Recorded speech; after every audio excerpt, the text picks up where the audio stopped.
Aleluia! Não precisa ter registrado, é só chamar. Meu Pai, à disposição para me atender. Amém? Glória a Deus. Vamos orar então. Aleluia! Se puder ter fé em Jesus, amém. Senhor maravilhoso, Pai querido, em nome do Filho Jesus Cristo, meu Deus, estou aqui nessa noite, apresentando os irmãos, contribuindo pelas nossas famílias, dos dízimos, da sua oferta. Meu Deus, eu não venho deixar faltar nada na casa deles, Pai Santo, porque o Senhor é o Pai deles, Pai Santo. Ô Pai Santo, visita nessa noite a despensa de cada um. Também, Pai Santo, não deixar faltar nada, o Senhor é o pastor deles, Pai. Pai Santo, também está por céu, para trazer o estudo dessa noite, Pai Santo, da tua palavra. Continua trabalhando comigo. Usa ele de forma nessa noite. Em nome do Senhor Jesus. Amém? Glória a Deus. Vamos aplaudir o Senhor Jesus. Uma forte palma.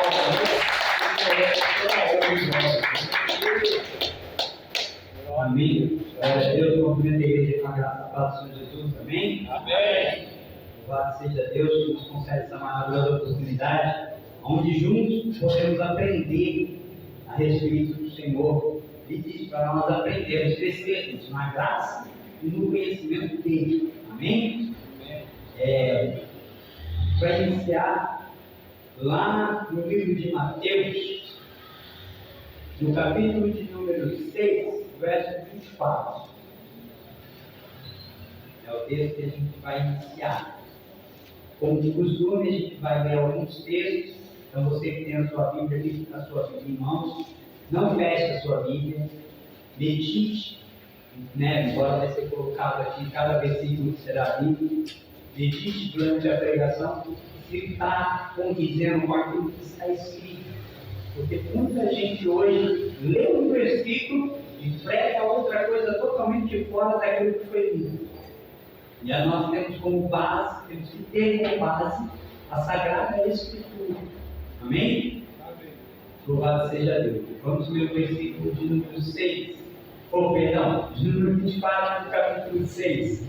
Diz assim: ninguém pode servir a dois senhores, porque ou há de odiar um e amar o outro, ou se dedicará a um e desprezará o outro. Não poder servir a Deus e a Mamon. Amém? Pode se assentar dando glória a Deus. Louvado seja o nome do Senhor Jesus nessa noite maravilhosa, onde o mover do Espírito já tem acontecido aqui nesse lugar. É notória a presença do Espírito Santo nesse lugar. E isso é maravilhoso. Mas se nós vemos lá no Gênesis, bem no comecinho da Bíblia, no versículo de número 2, a palavra de Deus ela diz assim, que no princípio criou Deus os céus e a terra, e a terra era sem forma e vazia. E o Espírito de Deus, ele se movia sobre a face das águas. Olha que já havia um mover do Espírito sobre a face das águas. Mas apenas no versículo de número 3 é que disse Deus: haja luz. E houve luz. Só começa a vir à existência alguma coisa quando a palavra de Deus é liberada. Então, movimento sem palavra não traz à existência coisa alguma. É só emocionalismo ou do movimento do Espírito. E agora será ministrada a palavra de Deus. Para quê? Para que haja vida. A irmã Andréia trouxe aqui na sua oportunidade, logo em seguida, depois o pastor Luiz também trouxe aqui a lembrança. Lá em Ezequiel, no número 37, capítulo de número 37, fala da visão do vale de ossos secos, aonde o profeta ele anda. Deus nos faz andar ao redor dos ossos que não estavam simplesmente secos. Se nós vemos no texto, coloca por favor Ezequiel 37. Sucedeu no ano, no 13º mês, no primeiro do mês, que veio a minha palavra do Senhor dizendo: filho do homem, Dize a palavra. A palavra rei do Egito. A sua multidão. Não é isso. Espera aí. Ezequiel 37.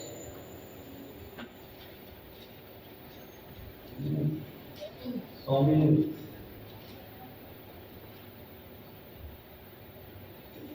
É 37. No verso de número. Ezequiel 37, 2. Diz assim, ó. E me fez passar em volta deles, que eram muito numerosos sobre a face do vale, e eles que estavam sequíssimos. Então, a principal palavra que eu queria frisar aqui é esse sequíssimos. Eles não estavam somente secos, eles estavam tão secos que estavam virando pó. E a pergunta de Deus para Ezequiel é: poderia esses ossos ainda ter vida? A resposta de Ezequiel não é de acordo com o que ele vê, porque humanamente falando, a resposta seria óbvia. É não. Como é que esses ossos que já estão virando pó podem voltar a ter vida?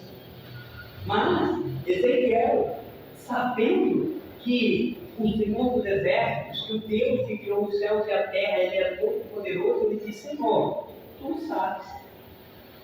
E Deus dá uma ordem para ele para profetizar.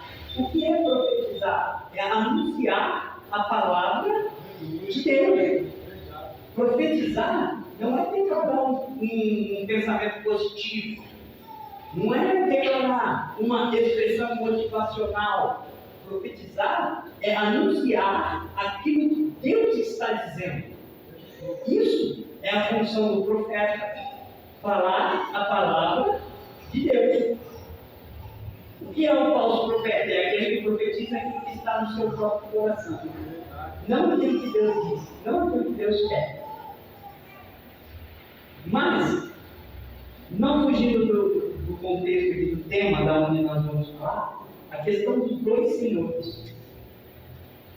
Nós temos o direito de escolher a qual dos senhores nós desejamos servir. Por quê? O Senhor Deus, Criador de todas as coisas, que é soberano e supremo, na sua infinita soberania e grandeza, Ele não nos impõe a obrigação de servir a Ele. Ninguém é obrigado a servir a Deus. Mas, todas as vezes que nós tomamos a decisão de não servir a Deus, estamos escolhendo servir a Satanás. Não existe meio termo. Comprova justamente lá em Mateus 24, no verso de número 6, que a gente leu. Então, o que acontece? Quando nós decidimos não servir a Deus, já estamos tomando a posição de servir a Satanás. Estamos decidindo servir a Deus. A vontade de Deus, a vontade perfeita de Deus, é que nós venhamos servir a Ele com o coração reto. A vontade de Deus é que todos nós sejamos servos. Como que eu posso provar para você que todos nós sejamos servos? Principalmente uns dos outros, porque quando nós servimos uns aos outros, estamos servindo a Deus. Mais bem-aventurada coisa é dar que receber, o Senhor Jesus nos ensinou. Lá no livro de João, João, capítulo 13, no verso de número 3, o Senhor Jesus, olha só o que ele faz aqui, ó. Jesus, sabendo que o Pai tinha depositado nas suas mãos todas as coisas. A primeira coisa que Jesus tem é consciência do poder que ele tinha na mão dele. Ele sabia que o Pai tinha dado a ele todo o poder, toda autoridade, em cima do céu, embaixo da terra e nas profundezas, debaixo da terra. Toda autoridade foi dada ao Senhor Jesus. E ele, sabendo disso, e que havia saído de Deus, e ia para Deus, ele tinha vindo de Deus, e ele voltaria para Deus. Ele tendo o conhecimento de todas essas coisas, de todo o seu poder, de toda a sua grandeza, que veio de Deus, que vai para Deus, o que ele faz? Põe o próximo versículo, por favor. Levantou-se da ceia, tirou as vestes, e tomando uma toalha, cingiu-se. Certo? Depois deitou água numa bacia e começou a lavar os pés dos discípulos e a enxugava-lhes com a toalha com que estava cingido. Olha só, Jesus ele tem um conhecimento de que ele está acima de tudo e de todos, porque o Pai lhe deu todo este poder. E qual é a atitude de Jesus? Ele não vai oprimir os outros. Ele não vai querer se achar o melhor, porque recebeu do Pai uma autoridade maior, ou uma posição, ou um título, ou um cargo. Não. O que Jesus faz? Ele se humilha a si mesmo, ele se esvazia de si. Ele faz o que? Ele tira aquela veste de ceia e se cinge. Se cingir era colocar a veste de servo. E ele pega uma toalha e uma bacia com água e começa a lavar os pés dos discípulos. Se você ler todo o texto, você vai ver que Pedro é um dos discípulos que, no momento em que Jesus vai lavar o pé dele, ele fala: Senhor, o meu pé o Senhor não vai lavar jamais, porque o Senhor é mestre. Ele reconhecia o Senhor Jesus como Senhor e mestre. E quem lavava pés era a pior, assim, o pior escalão de servo. Se você pega uma hierarquia do maior para o menor de todos era o que lavava os pés. Era o servo que lavava pé. Era o mais inferior na casa. É o que tinha o cargo mais baixo. Foi justamente isso que o Senhor Jesus foi fazer. E o que tem acontecido hoje muitas vezes? No meio da igreja. E quando eu falo igreja, eu não estou falando só da Assembleia de Deus, eu estou falando da igreja do Senhor Jesus, que não tem placa. A todo aquele que diz que é servo de Deus, é povo de Deus. O que acontece no meio da maioria do povo de Deus hoje? Quando recebe um cargo, quando recebe um título ou uma posição, ele, ao invés de se diminuir e se colocar como servo, ele passa a querer ser servido e não mais a servir. Ele já passa a não mais orar pelos outros, ele começa a querer que os outros orem por ele. Ele passa já, agora eu não lavo mais o chão, porque agora eu já não sou mais um diácono. Agora eu fui separado para presbítero. Então, como eu fui separado para presbítero, agora esse negócio de varrer chão é para o porteiro, não é para mim. É errado. Gente, no reino do céu, quanto mais você cresce, mais você desce. Está entendendo? O reino de Deus funciona da seguinte forma: quanto mais lhe é dado, mais lhe é requerido. Quanto mais você recebe, mais você tem que fazer. E se você não o fizer dessa forma, o que é que acontece? Você é um servo mau e negligente. O servo que não agrada a Deus. Quer ver uma coisa? Por favor, coloca 1 Crônicas 13, o versículo 2, verso 14. Por favor. Você vai falar ali? 1 Crônicas 13, verso 2 até o 14. Nossa, ficou tudo. Consegue aumentar a letra? Eu vou ler aqui atrás. Perdão por eu virar aqui, tá? Eu me enxergo muito bem. Vamos lá. E disse Davi a toda a congregação de Israel: se bem vos parece, e se isso vem do Senhor nosso Deus, enviemos depressa mensageiros a todos os nossos irmãos em todas as terras de Israel, e aos sacerdotes e aos levitas nas suas cidades e nos seus arrabaldes, para que se reúnam conosco. E tornemos a trazer para nós a arca do nosso Deus, porque não a buscamos nos dias de Saul. Então disse toda a congregação que se fizesse assim, porque este negócio pareceu reto aos olhos de todo o povo. Convocou, pois, Davi todo Israel, desde Sião do Egito, até chegar a Amate, para trazer a arca de Deus de Criade-Jearim.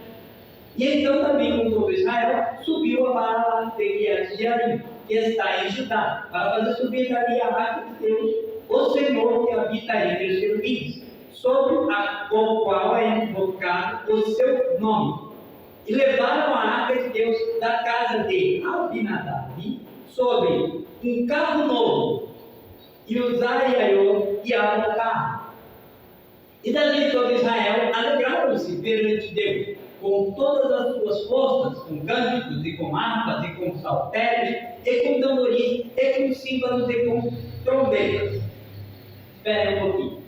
Olha só, por enquanto até aqui. O que foi o desejo de Davi? Servir a Deus. Buscar a arca do Senhor que representava a presença de Deus. Coisa que não tinha sido feita durante todo o reinado de Saul. Nos dias de Saul, ninguém buscou a presença de Deus. Davi decide buscar a presença de Deus. Então ele reúne todos os anciãos e diz que vai trazer a arca para a cidade de Davi. Ele manda construir um carro novo, coloca a arca lá, e tudo isso pareceu bom aos olhos dele e aos olhos de todo o povo. Mas em nenhum momento, nem ele nem todo o povo foi falar com Deus e parecia bom aos olhos de Deus. Eles simplesmente decidiram: não, nós vamos servir a Deus, vamos buscar a Deus e nós vamos fazer assim. Vamos fazer desse jeito que aqui parece bom aos meus olhos. Nós temos que entender que quando nós decidimos servir a Deus, não é do meu jeito que eu sirvo a Deus. A gente não serve a Deus do jeito que a gente quer. A gente serve a Deus do jeito que Ele determina por meio da sua Sagrada Escritura. Quer ver? Coloca por favor agora aí, lá em Números, capítulo 4, o verso de número 15.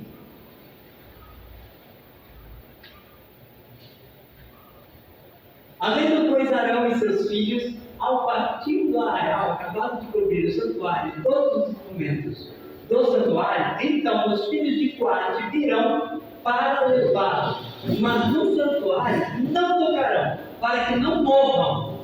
Esse é o cargo dos filhos de Coate, na tenda da congregação. Isso é uma ordem de Deus que foi dada aos levitas.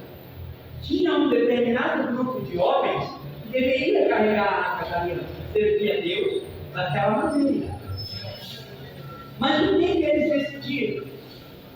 Davi havia decidido junto com o povo que era bom colocar a arca no carro de boi e fazer daquele jeito. Aí o que vai acontecer? Eu já vou concluir, tá? Porque eu prometo resumir bastante. Volta por favor lá em 1 Crônicas, agora 13, verso de número 10, se eu não me engano.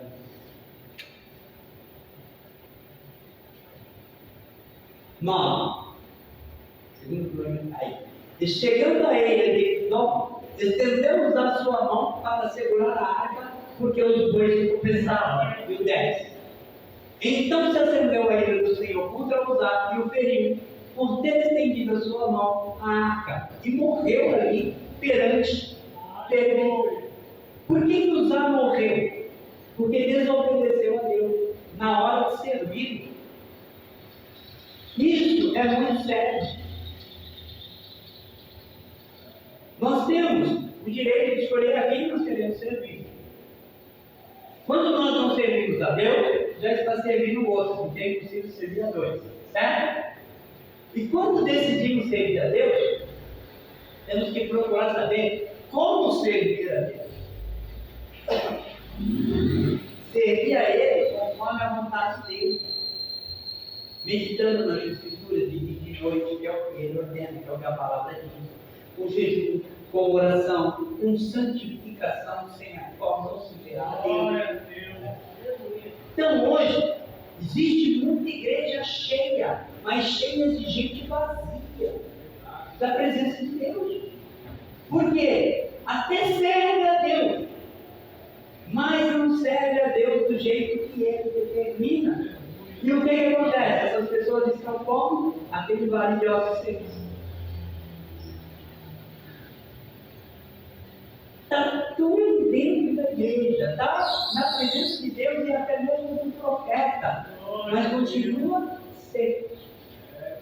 Porque a palavra de Deus já praticamente não está sendo mais ministrada como está escrito. Estão pegando a palavra de Deus e transformando ela naquilo que o povo quer escutar, que o povo quer ouvir. Eu louvo e agradeço a Deus por essa igreja, onde nós temos a liberdade de pregar aquilo que verdadeiramente a Escritura prega. Que é, o Senhor Jesus Cristo, Ele aceita cada pessoa vindo da forma como está. Mas você não pode permanecer da forma como está.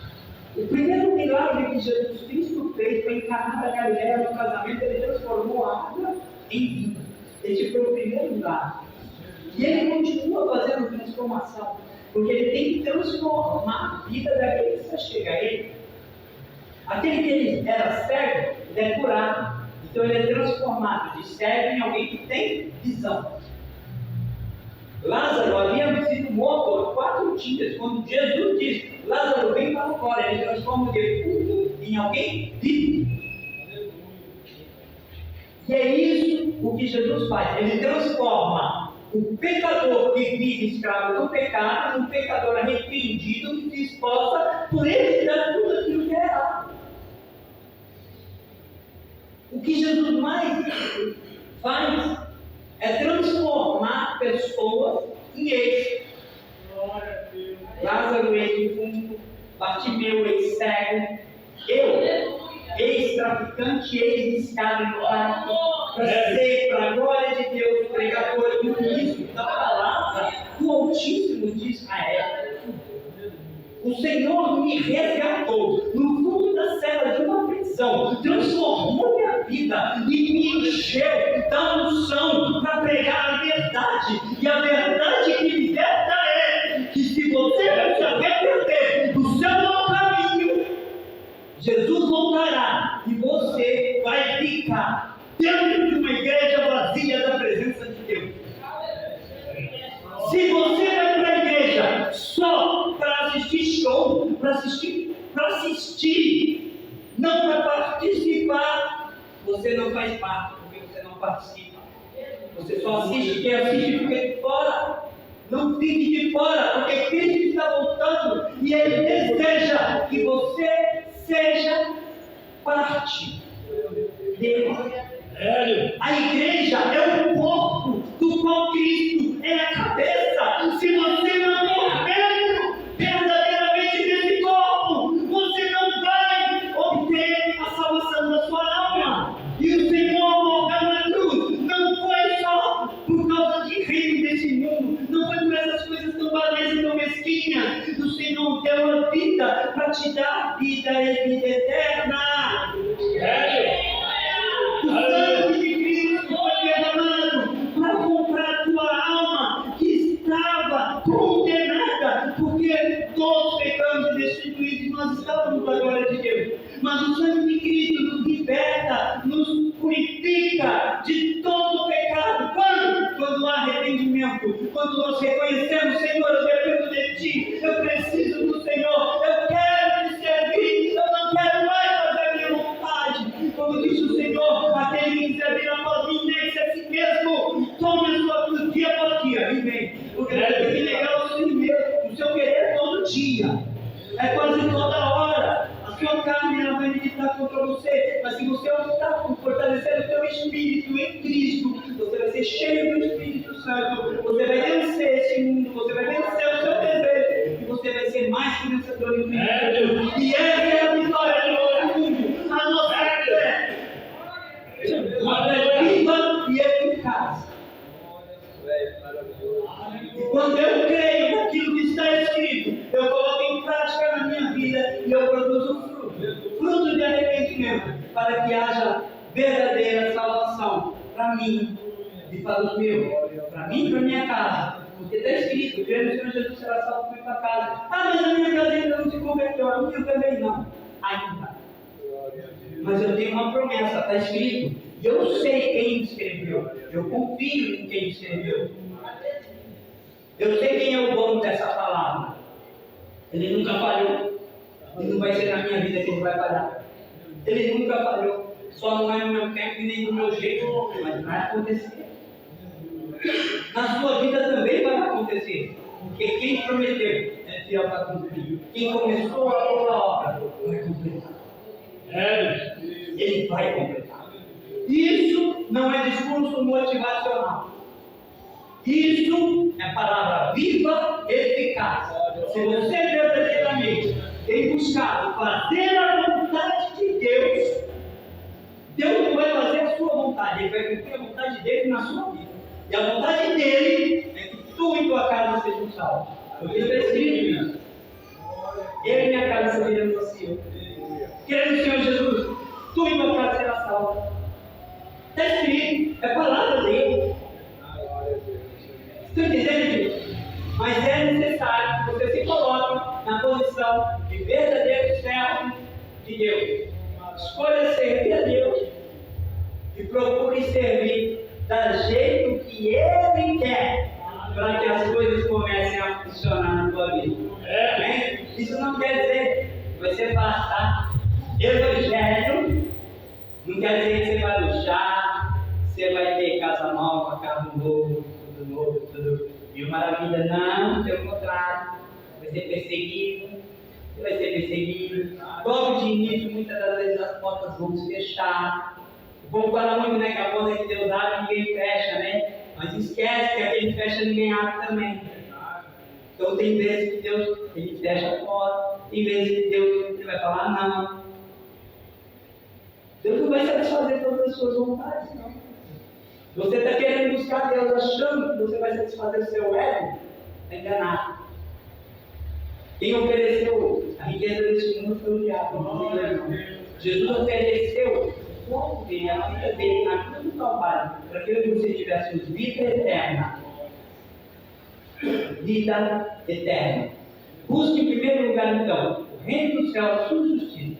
Não se esquenta a cabeça, as outras coisas Deus vai descendo. O pão de cada dia Ele nos dá. Hoje, amanhã, tal de amanhã, e assim sucessivamente. Mas Ele não desampara aqueles que merecem. Amém? Eu agradeço a minha oportunidade, as palmas que louvam o nome do Senhor.